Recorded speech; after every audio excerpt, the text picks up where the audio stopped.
Perbedaan merupakan sunnatullah. Sunnatullah sebuah keniscayaan yang tidak mungkin tidak. Yang terpenting bagaimana kita mensikapi, dan pensikapan itu bagaimana kita bijaksana.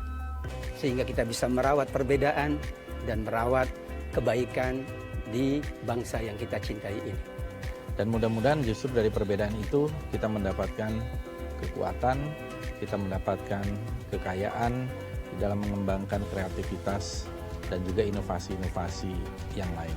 Ketika kita ingin meyakinkan seseorang, berarti kita tanda belum meyakini perbedaan. Ya, karena meyakinkan itu menunjukkan bahwa kita ingin orang itu sama dengan kita. Kan bahasan tadi ingin meyakinkan. Ketika perbedaan itu bersumber pada dalil, ini kaidah kita dalam agama, ketika perbedaan itu bersumber pada dalil, maka masing-masing akan menjalankan ibadah sesuai dengan dalilnya. Nah, melainkan kalau beribadah itu tanpa dalil, bahasa kita serampangan. Gimana sholatnya? Kok 5 rakaat sholat zuhur? Maka kita sampaikan edukasi dengan baik. Nah tadi diduga, ini dugaan saya, mudah-mudahan salah, bahwa ketika seseorang ingin meyakinkan ajaran ibadah, pelaksanaan ibadah dan lain sebagainya yang sejak awal berbeda, memang ini sebuah hal yang tidak mungkin. Selama perbedaan itu dalam beribadah, konteksnya tentu saya nanti Pak Fadli bidang yang lain, ketika itu bersumberkan pada dalil, maka tidak mungkin kita meyakinkan atau bahkan dalam tanda kutip memaksakan orang, ente ibadahnya harus sama saya dong begitu, karena saya beribadah seperti ini maka Anda pun beribadah seperti ini. Ini yang perlu kita sadari bersama. Ketika berlandaskan kepada dalil, tentunya ini menjadi sebuah hal yang memang harus kita terima.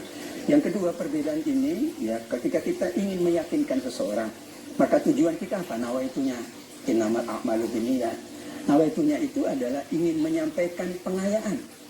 Saya biasa dialog di kampus, bukan dalam rangka Anda harus ikut saya, tapi saya menawarkan pengayaan baru, sesuatu yang mungkin belum Anda terima.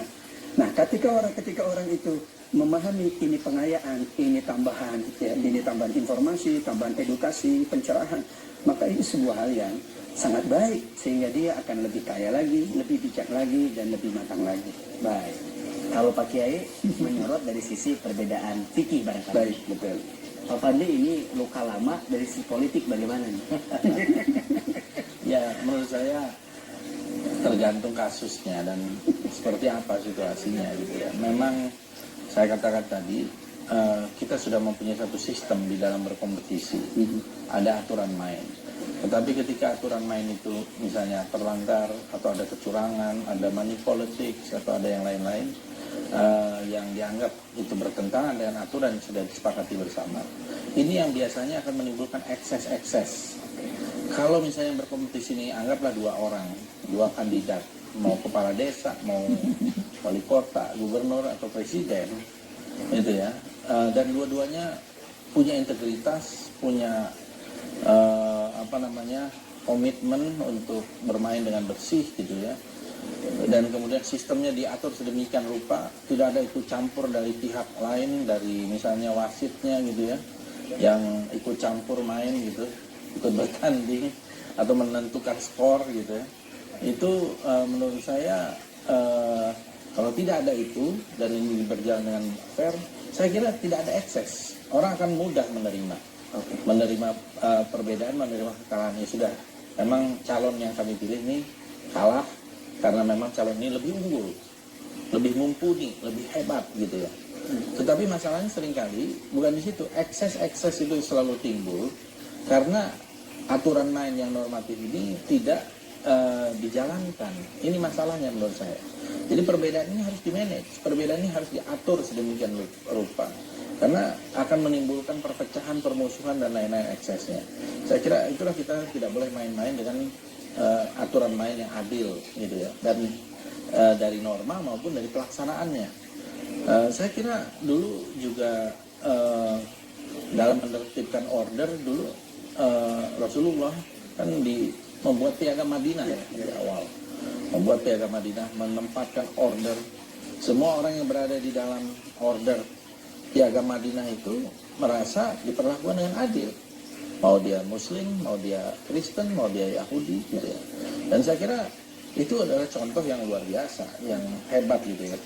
Dari agama Islam, dari kita, agama kita, bagaimana menunjukkan keadilan itu sangat penting di dalam menerapkan aturan, dalam menerapkan order. Kalau dia Muslim, dia salah ya tetap dihukum. Kalau dia orang Yahudi, tapi dia benar, dia harus dibela, gitu ya.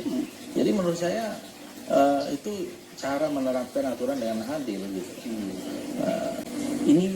Ini satu apa ya namanya, satu pelajaran sih untuk kita bahwa pada akhirnya ketika kita memahami perbedaan adalah sebuah keniscayaan, maka jika hasilnya berbeda dengan apa yang kita inginkan, tentu kita tidak usah marah berkepanjangan.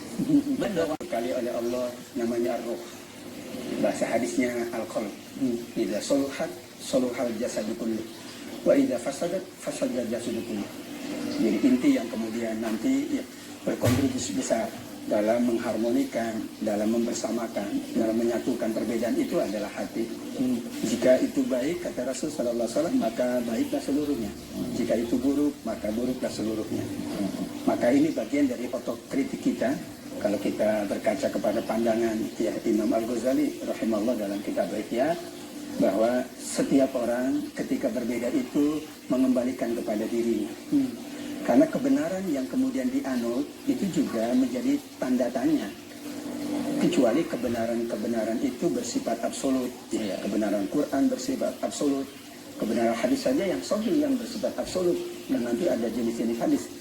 Maka mengacu kepada landasan tadi, bagaimana kita tetap terus-menerus melakukan introspeksi diri. Jangan-jangan, ya kalau bahasa kita, bahasa Imam Malik ini, ya kalau tidak salah begitu, dia sampaikan kepada Imam Syafi'i, muridnya. Harusnya kan nggak beda ini murid sama guru ya. Kenapa muridnya beda kok dibiarin sama Imam Malik ya? Ya. Jadi bahwa pandangan Anda benar, tapi mengandung kesalahan. Pandanganku bisa salah, tapi mengandung kebenaran. Ini bahasa yang sangat filosofis sekali. Tapi beliau berarti menghargai muridnya. Yang dihargai itu muridnya. Dan seorang Imam Syafi'i juga menghargai gurunya. Maka kembali kepada introspeksi secara filosofis, kita diingatkan oleh Imam Ghazali untuk kembali menata hati kita, kembali menjadikan hati ini adalah komandannya, panglimanya. Kalau hati ini yang berbicara, maka insya Allah yang akan terjadi adalah kebaikan-kebaikan pada seluruh ucapan kita, pada seluruh perbuatan-perbuatan kita. Pemirsa TVRI, Islam Islam yang Allah muliakan, kita bersyukur karena dituntun oleh Al-Quran, dituntun oleh hadis, dituntun oleh fakta sejarah, dituntun oleh mereka yang berjiwa besar. Bagaimana kemudian kita bijak dalam mensikapi perbedaan. Karena perbedaan adalah sebuah sunatullah yang tidak mungkin kita bantah. Ketika perbedaan-perbedaan itu semakin beragam, maka sikap bijaksananya harus semakin tinggi. Harusnya akan lebih tinggi lagi, lebih ekstra lagi. Demikian itulah cara kita mendapatkan banyak kebaikan dari perbedaan-perbedaan yang ada. Menata hati, memanage hati kita, agar selalu kita terhubung dengan Allah, terhubung dengan ya, agama yang mulia ini, terhubung dengan kebaikan-kebaikan bersama ini. Insya Allah bangsa ini akan semakin mencapai kejayaannya. Amin ya rabbal alamin. Dengan selalu bermunajat dan berdoa, insya Allah doa ini akan menguatkan semangat kita untuk bersama, semangat kita untuk berjiwa besar, berlapang dada dan lain sebagainya. Bismillahirrahmanirrahim. Alhamdulillahirabbil alamin. Hamdan hamidin, hamdan zakirin, hamdan yuwafi ni'amahu wa yukafi'u mazidah. Ya Rabbana lakal hamdu kama yanbaghi li jalali wajhika wa 'azimi sultanik. Allahumma ighfir lana ya Allah wa li walidina ya Rahman warhamhuma ya Rahim wa li muallimina wa li masyayikhina. Ampuni kami semua ya Allah, keluarga kami, orang tua kami, sahabat-sahabat kami, para pejuang, para perintis bangsa, semua ya Allah. Jadikan kubur mereka taman-taman surgamu ya Allah. Lapangkan hati kami, Allahumma syrah sudurana. Jadikan kami hamba-hambamu yang selalu bersyukur, hamba-hambamu yang selalu bersabar. Allahumma ja'alna syakirin wa ja'alna sabirin. Ya Allah, perbedaan yang ada ini adalah semangat kami untuk mengukir prestasi, menambah kebaikan-kebaikan dunia kami, dan mempersiapkan kebaikan akhirat kami. Rabbana atina fid dunya hasanah wa fil akhirati hasanah wa qina adzabannar walhamdulillahi rabbil alamin. Amin ya rabbal alamin.